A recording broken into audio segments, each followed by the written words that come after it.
This is a must-watch coming-of-age film for every woman in her lifetime. If you're going through the darkest moments of your life and don't know what to do, you absolutely have to see this.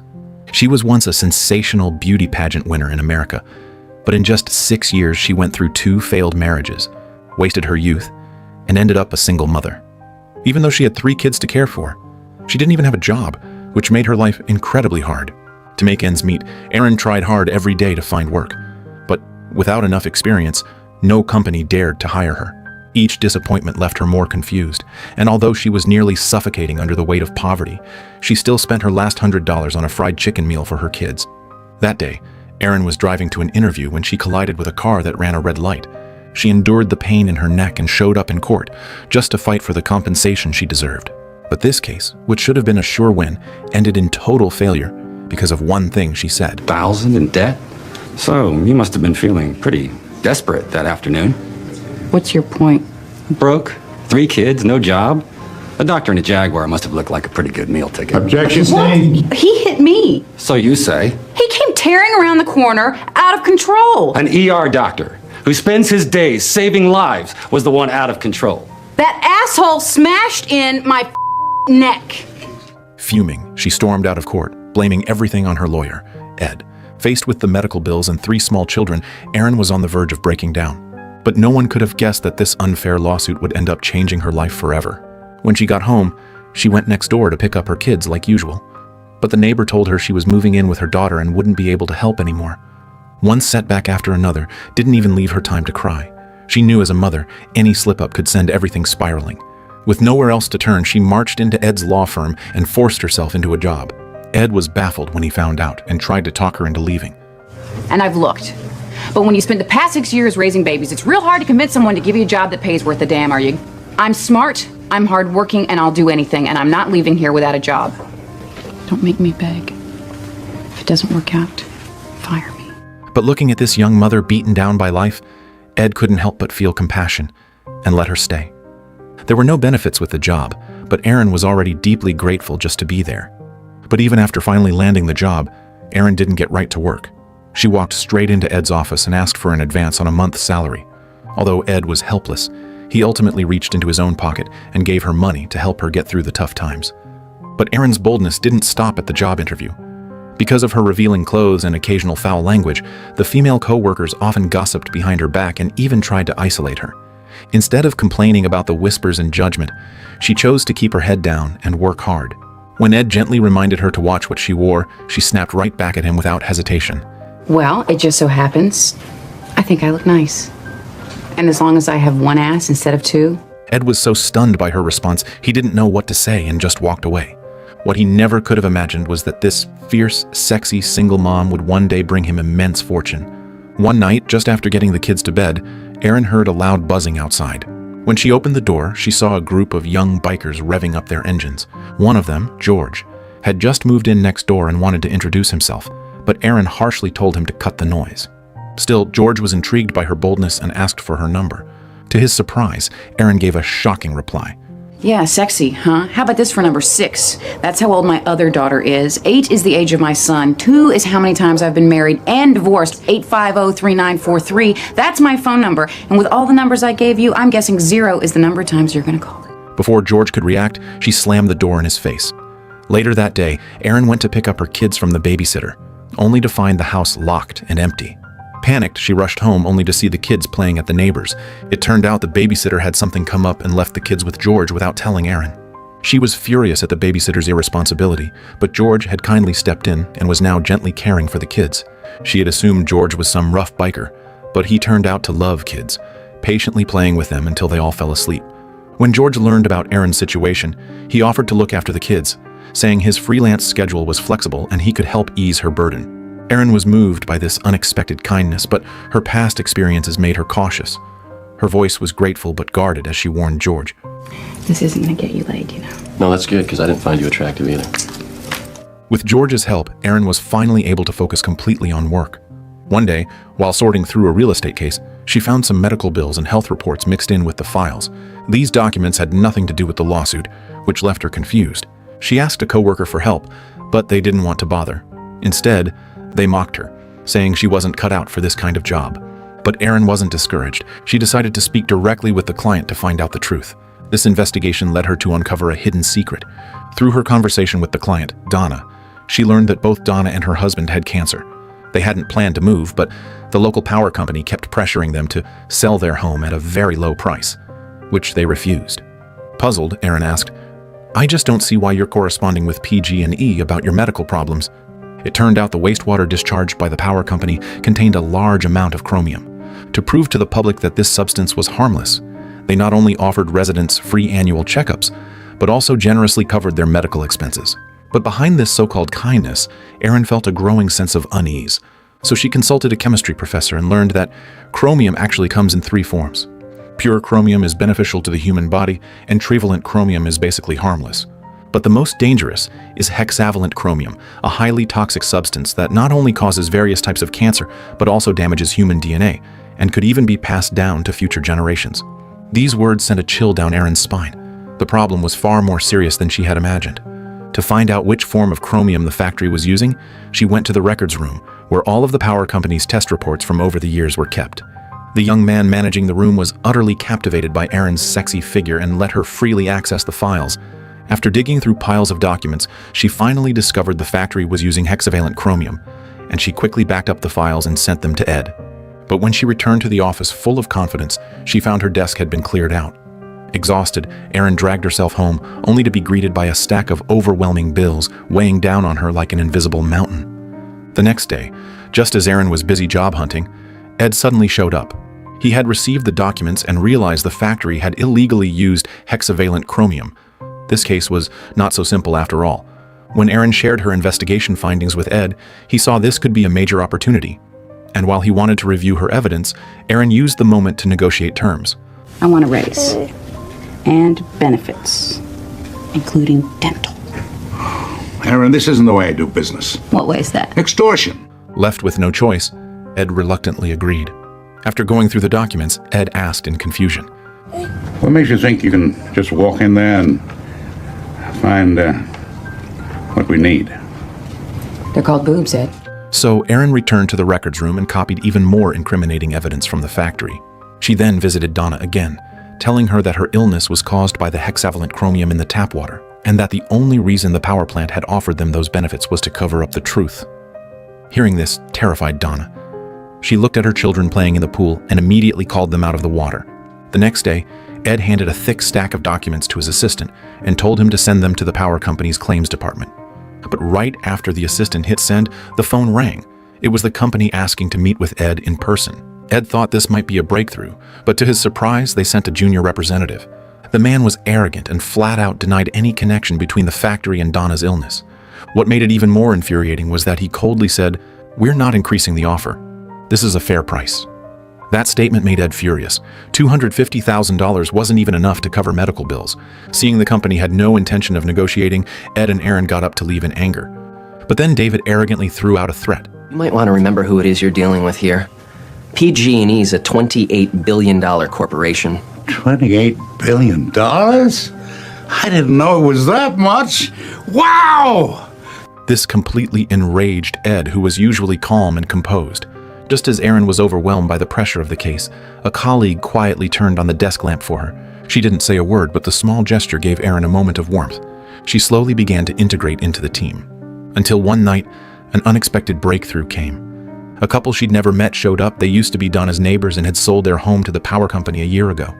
The man's poultry had all developed tumors one after another, and his wife had suffered 5 consecutive miscarriages.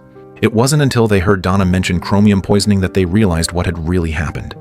The next day, Ed visited the couple with sincerity. At first, the conversation went well, but the moment Ed mentioned that the law firm would take 40% of their settlement as a service fee, the atmosphere turned tense. They didn't say a word, but hesitation was written all over their faces. Erin noticed their concern, smiled gently, and began sharing her own story. Moved by her sincerity, the families finally agreed and signed the contract. Erin then visited more residents in the area, and every story she heard was heartbreaking. Some people had full-body rashes that had lasted for years. Some had just been diagnosed with stomach cancer, their eyes full of despair. One family was constantly traveling between home and the hospital. Their child, who should have been happily attending school, had to drop out due to illness. Seeing this girl about the same age as her son, Erin felt a deep painful tug in her heart. On the way back to the law firm, she had a lot on her mind. These people couldn't keep suffering in silence. She suggested to Ed that they rally the affected families and file a class action lawsuit against the power company. But Ed didn't even take time to think and immediately shut down her proposal. He had planned to use their current evidence to pressure the company into buying the residents' homes at a high price.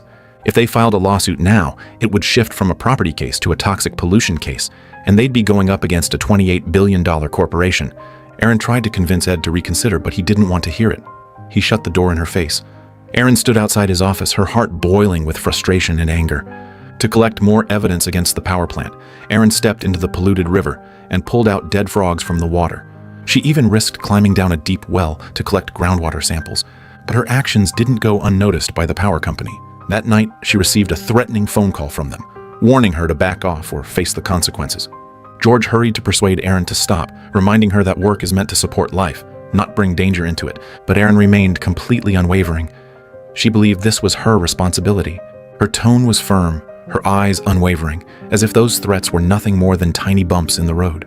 After 9 months of relentless effort, Erin finally achieved an incredible milestone. She gathered information on 410 employees and organized 162 detailed statements. Each document carried the weight of her sleepless nights and constant hustle. She had thrown her own life aside for this battle. One day, Erin finally wrapped up her day's work and got a rare moment to spend with her family. George and the kids were excitedly planning a warm, cozy evening together. But just as they were about to enjoy this precious time, Donna showed up with a power plant employee.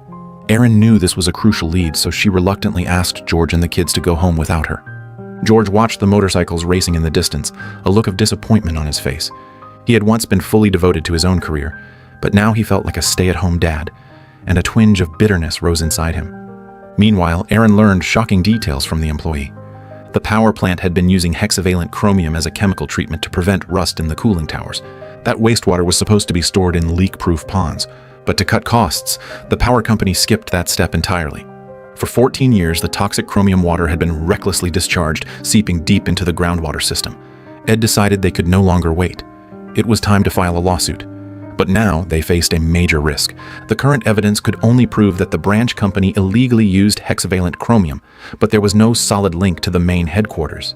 If the headquarters claimed they had no knowledge, even if they won, the compensation would only come from the branch, which wasn't nearly enough to cover the residents' suffering. After much thought, they chose to take a gamble. Ed planned to file the lawsuit and observe the company's response. If headquarters felt pressured, they might propose a settlement, which would give them a real shot. But if the company decided to fight, it could spiral into a years-long battle of paperwork. The bigger hurdle was whether the case could even be formally filed. The company's legal team wouldn't stay silent. They would likely raise every objection imaginable to convince the judge to dismiss it. This first legal battle would be a decisive one. Fortunately, the initial filing went surprisingly well. The judge reviewed all 84 objections prepared by the power company and rejected every single one. The case was officially filed, marking the first real step toward justice. Just as Ed predicted, the company quickly sent a powerful legal team to initiate settlement talks. But the terms they proposed were almost laughable. I want you to think real hard about what your spine is worth, Mr. Walker. Or what you might expect someone to pay you for your uterus, Miss Sanchez. Then you take out your calculator and you multiply that number by 100. Anything less than that is a waste of our time. By the way, we had that water brought in special for you folks. Came from Well and Hinckley. Their offer was superficial at best. It didn't address the root issues and failed to meet even the residents' most basic demands. It was clearly just a tactic to stall for time.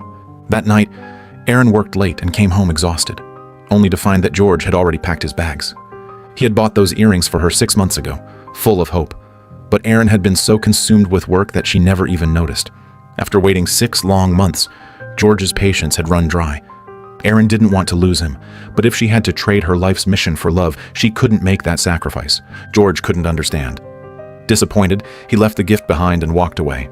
Now alone again, Erin continued working while raising the kids. Her resilience moved her co-workers, who stepped up to help lighten her load. After the case was filed successfully, a major law firm that once doubted their chances suddenly proposed a partnership. Erin was skeptical. It felt like handing over free money. But Ed disagreed. He believed that to win this case, they needed the resources and experience that only a big law firm could provide. To reassure Erin, Ed gave her a $5,000 bonus and a brand new car as a reward for her incredible dedication. Sure enough, the involvement of the big law firm quickly had an impact. The power plant offered a settlement between $50 million and $400 million. But on the condition that the case be kept out of public trial, that at least 90% of the plaintiffs agree to sign, and that no appeals be allowed after the judgment. Erin knew in her heart that while money mattered to the residents, what they truly wanted was justice. But if the case went public, it could drag on for 10 or even 20 years. After serious consideration, she decided to accept the offer. The next big task was getting the residents to sign the agreement. Without discussing it with Erin beforehand, the attorney Teresa took the residents' files, saying she needed to double-check for missing details. Erin immediately felt uneasy. She suspected Teresa's actions weren't so innocent. Suddenly, it hit her. Maybe the big law firm wasn't just helping. Maybe they were planning to edge them out entirely. And just as Erin feared, her intuition proved right. She was reassigned to take notes for the data collectors, while Teresa took over her job, visiting plaintiffs to get their signatures. But when Teresa arrived at a livestock farm and saw how messy the environment was, she refused to even step inside the plaintiff's home. Many plaintiffs were already unhappy that the case wouldn't go to public trial, and Teresa's arrogant, condescending attitude only fueled their resentment. Several of them angrily called Erin, saying they felt deceived. Erin panicked. She had only taken 2 days of sick leave, and now the whole case was about to collapse. To rebuild the plaintiff's trust, Erin and Ed quickly organized a town hall meeting. Building on the deep trust Erin had earned, and with Ed's thorough and convincing analysis, the plaintiffs gradually let go of their doubts and signed the agreement one after another. Still, 150 people had not attended the meeting, so Erin had no choice but to visit them, one by one. As the court date approached, time grew dangerously short. She braced herself and asked George to help watch the kids so she could fully focus on the work ahead. She began knocking on doors day and night, then went home to sort through the paperwork, often collapsing into bed from exhaustion. After several grueling days, Erin finally gathered all 634 signed agreements. Early the next morning, she laid the fruits of her labor on the big law firm's desk. 634 signatures lined up neatly, a declaration of her resolve and triumph. When everyone asked in disbelief how she managed to do it, Seeing as how I have no brains or legal expertise, and Ed here was losing all faith in the system, am I right? Oh, yeah, completely no faith? No faith. I just went up there and performed sexual favors. 634 blowjobs in 5 days. I'm really quite tired. Of course, she was only joking, but the comment left Teresa, who had once underestimated her, utterly speechless. At last, the court's ruling was immensely satisfying. The case won $333 million in damages, setting a new record for the largest settlement payout in U.S. history. Once the good news came through, Erin brought George along to personally share the joy with the plaintiffs. When Donna learned she'd be receiving $5 million in compensation, tears of joy welled up in her eyes. As Donna and Erin embraced, crying in each other's arms, George finally understood why Erin had fought so hard. In the end, Ed moved into a bigger office and made the cover of a major magazine. When it came time to issue bonuses, Ed suddenly warned Erin to brace herself. The numbers weren't what they had originally agreed upon. Erin thought Ed was trying to back out of their deal and was so furious she nearly exploded. Ed hurriedly dropped the bonus slip and fled. But when Erin saw the amount on the bonus slip, she was completely stunned. The bonus was a staggering $2 million. Seeing her stunned face, Ed playfully asked, "How do beauty queens say sorry?" Erin was completely speechless. Not long after, Erin was invited to become a partner at the firm, forming a powerful duo with Ed. This is a true story. The film is based on the real-life journey of Erin Brockovich and stars Julia Roberts. But this movie isn't just about personal triumph. It's also a powerful environmental wake-up call. Erin's story shows us that true strength isn't about being flawless, but about rising again, even when covered in scars, choosing to believe and choosing to fight.